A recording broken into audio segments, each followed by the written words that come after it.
एक लिमिट होती है, एक सीमा होती है, कोई आदमी कितने सामान इस्तेमाल करे, कितने सामान खरीदे। एक आदमी एक दिन में 2 जोड़ी कपड़े पहन सकता है, 100 जोड़ी तो नहीं पहन सकता।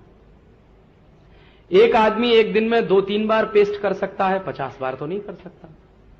एक आदमी एक दिन में 2-3 जोड़े जूते के पहन के बदल सकता है, 100-200 जोड़े तो नहीं कर सकता। एक आदमी एक दिन में एक ही बिस्तर पे तो सो सकता है, 2-5 बिस्तर पे तो नहीं सो सकता। ऐसा तो नहीं होता कि हाथ एक बिस्तर पे, दूसरा हाथ दूसरे बिस्तर पे। और एक आदमी एक बार में एक ही कार इस्तेमाल कर सकता है, 10-20 कारें भी इस्तेमाल नहीं कर सकता। एक बार में एक ही टेलीविजन देख सकता है, 15-20 टेलीविजन भी नहीं देख सकता। तो उनके यहां क्या हुआ है, उपभोग की अंतिम सीमा आ गई है। इससे ज्यादा भोग करना उनके लिए संभव नहीं है, इससे ज्यादा चीजों का इस्तेमाल करना उनके लिए संभव नहीं है। अब जब भोग की सीमा आती है तो सामान बिकने की दर कम हो जाती है। तो अब अमरीकी लोगों ने सामान खरीदना कम कर दिया है, और उस तरह की क्रेज जो उनको कभी होती थी 20 साल पहले, वो अब धीरे धीरे कम होती चली जा रही है। तो बाजार में सामान कम बिक रहा है, तो कंपनियां बंद हो रही हैं, बेरोजगारी बढ़ रही है, और उससे उनकी चिंता बहुत ज्यादा है। और उनकी चिंता इस बात से भी बहुत ज्यादा है कि दुनिया में कुछ ऐसे अर्थशास्त्री हुए हैं जिन्होंने कुछ सिद्धांत दे दिए। एक अर्थशास्त्री हो गए एडम स्मिथ, जिन्होंने विकास की परिभाषा ही ऐसी तय कर दी। रॉबिन्सन हो गए, फिर और तमाम हो गए।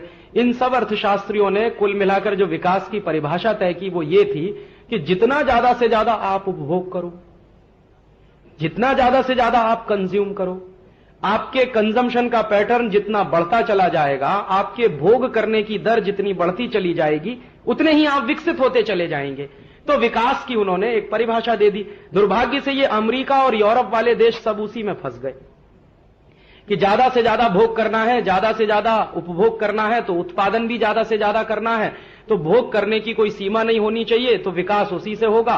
तो बहुत सारी चीजें फिर उसके हिसाब से उन्होंने तय करना शुरू किया, जबकि मानव की स्वाभाविक प्रकृति त्याग करने की होती है, वो चाहे अमेरिका का हो चाहे भारत का। कुछ देर के लिए आप उसको जबरदस्ती भोग कराने में डाल सकते हैं, लेकिन अगर आप उसकी नेचुरल टेंडेंसी के बारे में समझने की कोशिश करें, नेचुरल इंस्टिंक्ट के बारे में समझने की कोशिश करें, तो वो त्याग करने की ही होती है।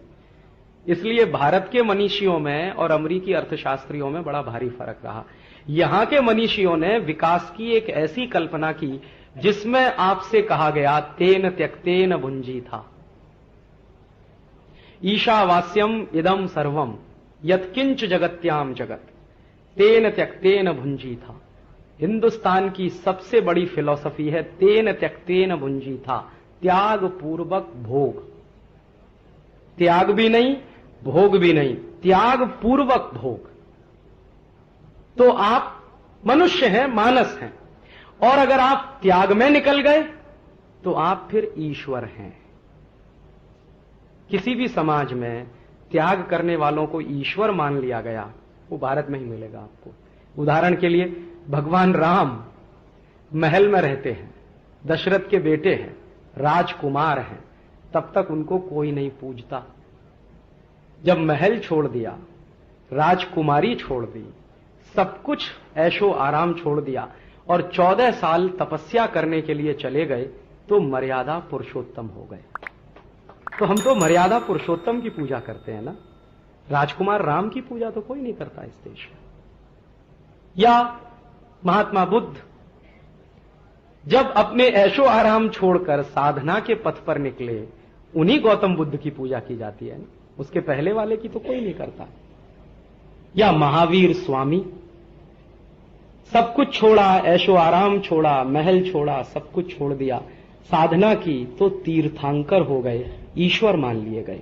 माने हिंदुस्तान में जो जितना ज्यादा त्याग करे वो उतना ही ऊंचा, माने जो जितना त्याग करे वो उतना ही विकसित और विकास के उस चरम पर कि हम सब उसके सामने झुकना शुरू कर दें।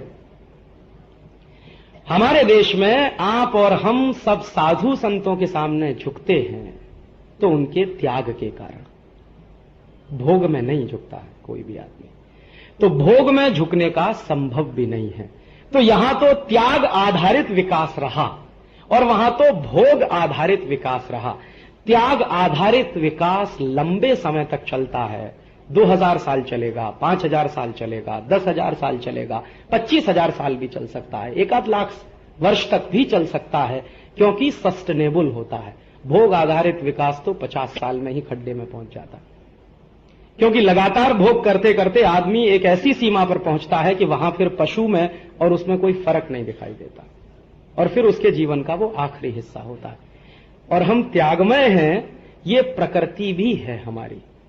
जैसे मैं कभी किसी आदमी से कहता हूं, कुछ लोग जो अमेरिकन हो गए हैं, बहुत दिमाग से वेस्टर्न हो गए, मेरे बहुत दोस्त हैं, मेरे साथ पढ़ते थे, दिमाग से अमेरिकन हो गए, शरीर से हिंदुस्तानी दिखते हैं, मुझसे अक्सर बहस करते हैं, कहते हैं क्या फालतू की बात करते हो, क्योंकि उन्होंने कीन्स पढ़ा है, एडम स्मिथ पढ़ा है, रॉबिन्सन को पढ़ा है, मैंने तेन तक तेन भुंजी था पढ़ा।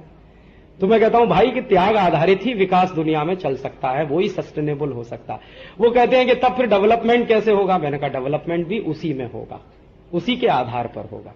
कहने लगा नहीं नहीं तुम्हारी बात फालतू की है। तो मेरा एक दोस्त है, आजकल मैसाचुसेट में है, एक बार मेरी उससे लंबी बहस हो गई, तो मैंने उससे एक ही सवाल पूछा कि अच्छा तुम ये बताओ कि अपने जीवन में तुम सिर्फ भोग ही भोग करते रहो, त्याग नहीं करोगे तो तुम मर जाओगे। कहने लगा वो कैसे? मैंने कहा ये बताओ सवेरे सवेरे तुम टॉयलेट क्या करने जाते हो? त्याग करने जाते हो, भोग करने जाते हो?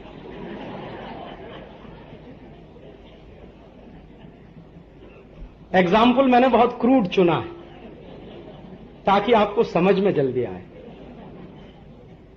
और मान लीजिए हम रात को सोए और सवेरे उठ के हमने तय किया कि हम कुछ भी त्याग नहीं करेंगे, तो आप बताइए आप 2 दिन जिंदा रहेंगे कि 3 दिन?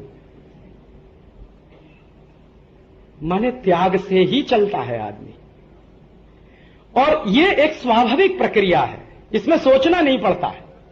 और जो स्वाभाविक प्रक्रिया के आधार पर आप कोई अगर पद्धति बनाए या विकास की दर तय करें या विकास के मानक तय करें, वो ज्यादा लंबे समय तक टिकता है। तो ये भारतीय समाज में टिकने की व्यवस्था बहुत सनातन है, क्योंकि हमारी संस्कृति ऐसी है। अमेरिकी समाज अब स्टैग्नेट कर रहा है, मार्केट भी स्टैग्नेट कर रहा है उनका, अब भोग की गुंजाइश नहीं रही है उनको, तो माल बिकता नहीं है। उसी माल को उन्हें बिकवाना है या तो चीन में, या तो भारत में, या तो इंडोनेशिया में, या तो मलेशिया में, या तो साउथ कोरिया में, या तो कहीं और देशों में।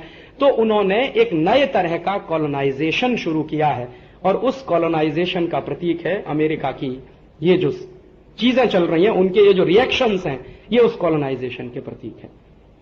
तो मुझे लगता है कि उन्होंने जो व्यवस्था पर चलने का सोचा है, अगर हम पहले से उसके बारे में नाकेबंदी नहीं करेंगे तो शायद हो सकता है नुकसान फिर खा जाएं, क्योंकि हम तो बहुत नुकसान खा चुके हैं पिछले 1,500-2 हजार साल से, इस तरह की व्यवस्थाओं में फंसते रहे हैं। भारत के बारे में मुझे एक ही बात कहनी है जो मुझे थोड़ी खराब लगती है, कि हम बहुत समृद्ध समाज थे, बहुत शक्तिशाली समाज थे, हमारे पास उत्पादन बहुत था, समृद्धि बहुत थी, पैसा बहुत था, कुछ भी हमारे पास कमी नहीं थी। पैसे के बारे में, हमारे बारे में सारी दुनिया जानती थी कि हम सोने की चिड़िया थे।